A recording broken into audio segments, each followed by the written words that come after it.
Okay. Okay, good afternoon, everyone. Welcome to the last discussion forum of this session. And we'll be discussing this time all the basics of business economics, which we have learned, and how those basics and things will be implementing in our daily life as well as in our professional life as well. So I'll be starting with the first. All this journey was very good for me. I learned various things, and having all of you as as my classmates was very easy for me to do all the things, and the assignments and deadlines were very simple ones.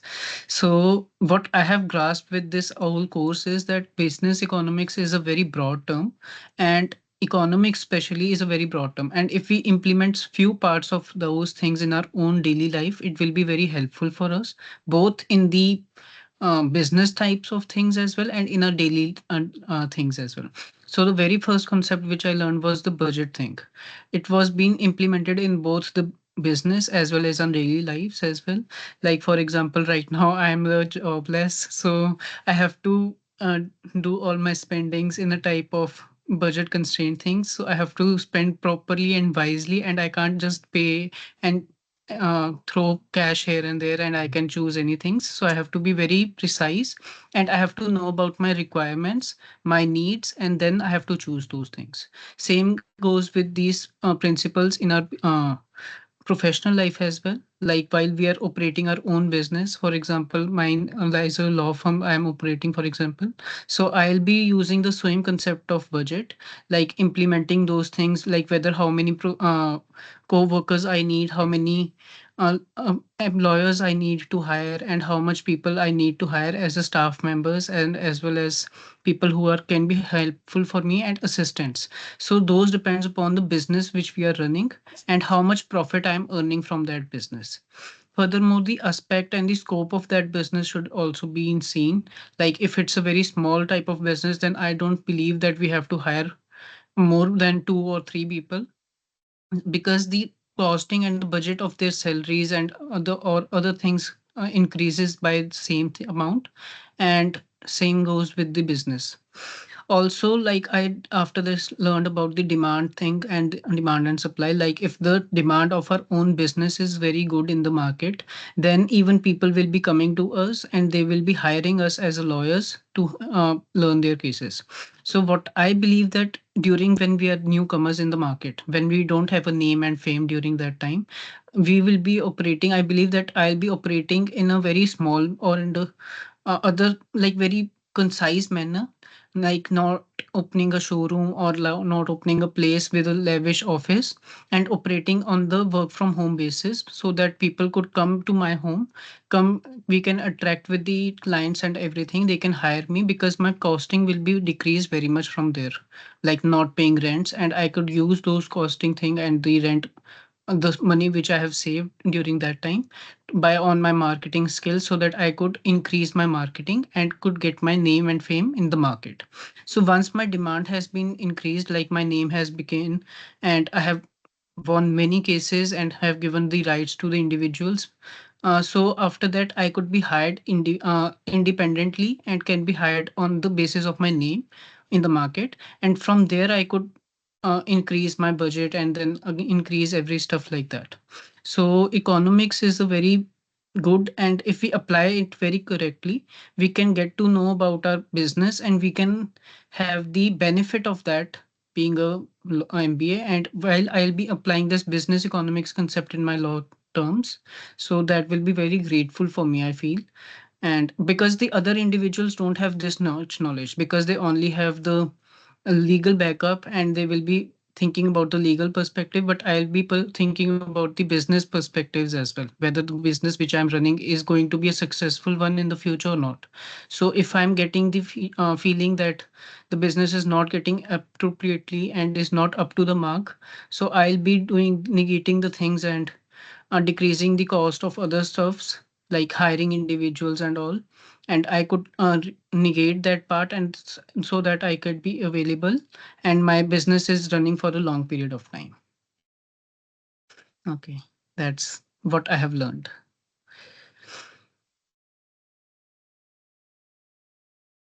Next person, please. Pravina. Would you like to speak? Okay, okay. Uh, my selected topic is elasticity.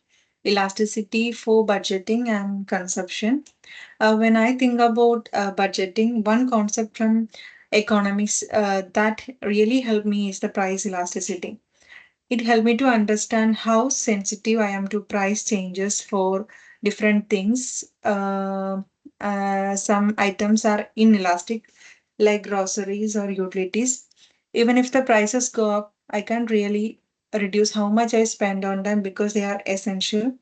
On the other hand, items like dining out or entertainment are elastic. If their prices rise, I can easily cut back without it affecting my day-to-day life too much. And next I'm going to talk about how I use elasticity in my budget. When I create a household budget, I first make sure I allocate enough money for those inelastic goods, the things I can't live without, like food, rent, and bills. I know that no matter what happened with prices, I need to keep spending on this. Then I look into my spendings on elastic goods, like going out to restaurant or buying non-essential items. These are the areas where I can be flexible. If prices go up, I simply reduce my spending here. For example, if eating out gets too expensive, I can decide to cook more meals at home. This way I can save money without impacting my essential needs. And it also helped me to manage finances in the practical way to manage my money, especially when prices are rising or my income is tight. By adjusting my spending on elastic items, I can make sure I stay within my budget while still covering all my necessary expenses. This approach also helped me to during economic changes like inflation. Instead of stressing over every price increase, I know I can cut back on non essential things and keep my finances stable. So, using elasticity in my budgeting process helped me to prioritize my spending. I make sure I always cover the essential in elastic items and I adjust my spending on elastic goods when needed. This keep my budget balanced and manageable no matter what's happening the prices. That's all. Thank you. Okay, thank you, Praveena. Now, I would like to speak about how the concept of supply in economics can help us to live a better life. So, I would like to say how, since like the concept of demand, supply also plays a really huge role in the economic part, and it also help us to make our life better by making prompt decisions. So, so I will start by explaining what is supply. Supply is the amount of product or services available at a different price, and it depends upon how expensive it is or how easy is to get the material. When supply is high, price tends to be lower, and when supply is low, price tends to go up. So this is how we make prompt decisions in our daily life. So firstly, we can buy. It helps to understanding the concept of supply. Help us to buy the things at the right time. So it can help us to save the money. When new, for example, when new phones come out, supply is usually limited, and the prices are high. But we wait when we wait for a long period of time, the prices actually goes down, and we can get the price. We can get the phone at a better price.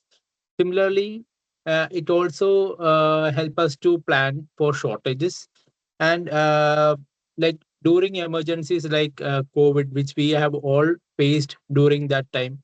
Then the prices, for example, the prices of mask all went up during the pandemic period. So, if you know how to manage your uh, money during that time, you can limit limit yourself by paying. more money for those essential items during that time. And similar more, uh, it help us to do career choices. Like supply isn't just about products; it can also be applied to job market as well. If there are not enough people with certain skills like coding in companies will pay more for those skills. So learning skills with that is in low in supply can also demand for high jobs. And similarly in the areas of business, supply can help you when you start a business. So it also help you to see what it helps you to understand what people's taste is, and if we understand what people's rapport is, we can start selling and also invest more in that industry. So in conclusion, I would say that uh, understanding supply help us to make smarter decision from buying products at the right time to prepare for shortages and even planning our careers. When we know how supply works, we can save money, avoid stress, and find new opportunities. Thank you. Okay, thank you, Roy. So I'm going to talk about demand. In our everyday lives, we constantly make decisions about how to spend our time, money, and resources.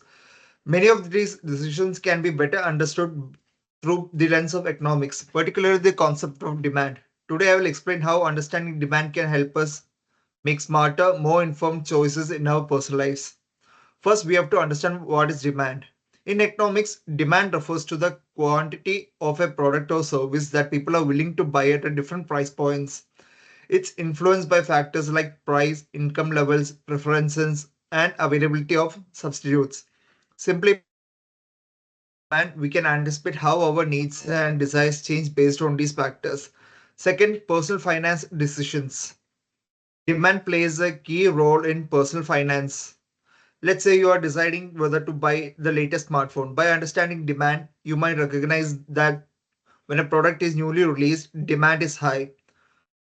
So are prices. If you wait for a few months, demand might decrease, so will the price, helping you make a cost efficient decision. This strategy helps manage impulsive buy and avoid paying a premium just because the demand is temporarily high. Third, we'll be discussing about budgeting and spending habits. Demand also affects how we set our budgets. If we know that our demand for certain things like entertainment or dining out tends to increase at certain times like during the weekend, we can plan ahead. Budgeting based on what, when, and why our demand spikes allows us to avoid overspending and manage our finances more efficiently. Fourth, understanding trade offs. Another way demand helps in the decision making is by making us aware of trade offs. For example, if the price of a good like coffee increases, but your demand for caffeine remains high, you might need to decide whether to continue buying it or switch to a cheaper alternative like tea. This concept of substitute goods helps us make choices that align with both our preferences and our financial goals. Fifth, investing decisions. Finally, demand can inform us about the right time to invest in products or stocks. For instance, if you observe increasing demand for electric cars, it might be a sign that investing in companies tied to renewable energy could be a smart move for the future. Understanding market trends gives us insight into potential opportunities. To sum up, understanding the concept of demand just doesn't just apply to business or markets. It's also highly relevant in our personal lives. By using demand to guide our financial decisions from daily purchases to larger investments, we can make smarter, more informed choices that align with our long-term goals. Thank you. So this is all I want to talk about the demand. Okay, I would like to end that even by reading this economics perspective, we could be able to contribute to the countries as well and to the GDP of the countries as well. Like if we are opening our businesses and we are giving services or we are selling things, we are opening the jobs as well. We are giving individual salaries as well, and with that, those are all are taxable, and the government and the country will be helpful for the long term perspective as well. And if we see as a larger view, so any business which we are doing or even in our daily lives as well, we are doing this thing, economics perspective and the economics concepts are applicable in the places. and it's helpful for both, even us as well, and even for the government. Okay, I think that's it about our discussions about the economic concepts in our daily lives. So hereby we wind up our discussion. So thank you everyone for the participation. See you soon See you guys Okay, soon. bye. in other Thank you. classes as well. Okay. Okay.